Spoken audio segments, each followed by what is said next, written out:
আসসালামু আলাইকুম। আজকে গরুর মাংসের কালাভুনা রেসিপিটা শেয়ার করছি। আশা করছি ভিডিওটা শুরু থেকে শেষ পর্যন্ত দেখলে ভালো লাগবে। ভালো লাগলে ইনশাল্লাহ শেয়ার করে দিবেন।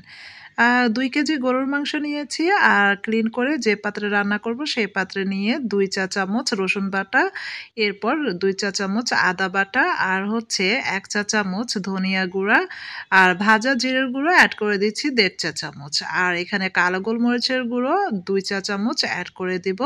অবশ্যই কালো গোলমরিচের গুঁড়োটা অ্যাড করতে হবে। স্বাদমতো লবণ ২ চা চামচ অ্যাড করে দিলাম আর হলুদের গুঁড়ো দিয়ে দিলাম ১.৫ চা চামচ। লাল মরিচের গুঁড়ো ঝাল অনুযায়ী এখানে ২ চা চামচ অ্যাড করে দিলাম। ফেটানো টক দই অ্যাড করছি ৪ টেবিল চামচ। আর এটা অ্যাড করলে এখানে মাংসটা খুব তাড়াতাড়ি সেদ্ধ হয়ে যাবে। আর পেঁয়াজ বেরেস্তা অ্যাড করে দিচ্ছি এখানে আনুমানিক হাফ কাপ। আর বড় বড় টুকরো করে কেটে রাখা পেঁয়াজ অ্যাড করে দিলাম হাফ কাপ। আর পেঁয়াজ বেরেস্তার যে তেলটা ছিল সেটা অবশ্যই এখানে অ্যাড করতে হবে।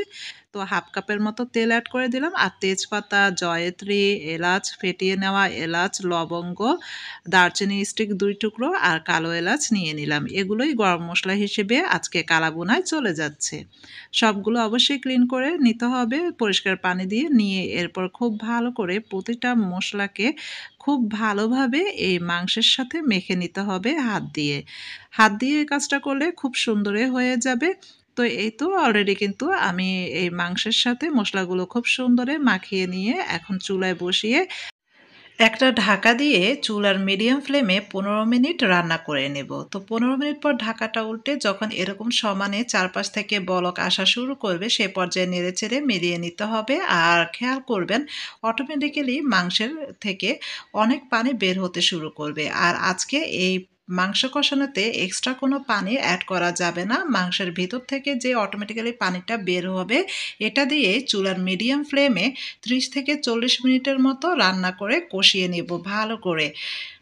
তো আবারও ঢাকা দিয়ে দিলাম। প্রায় ৩০ থেকে ৪০ মিনিট পর ফিরে আসলাম। তো দেখেন অলরেডি এরকম আম কষানো ভাজা, ভাজা করে নিতে হবে।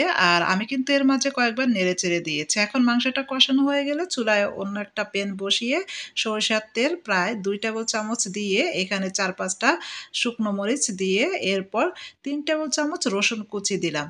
রসুন কুচি দেওয়া হয়ে গেলে একটু লাল, লাল করে এগুলোকে ভেজে নিব। যখন লাল, লাল করে এরকম ভাজা হয়ে যাবে সেই পর্যায়ে আগে থেকে লাল, লাল করে ভাজা, ভাজা কষানো মাংসটা এখানে অ্যাড করে দিব।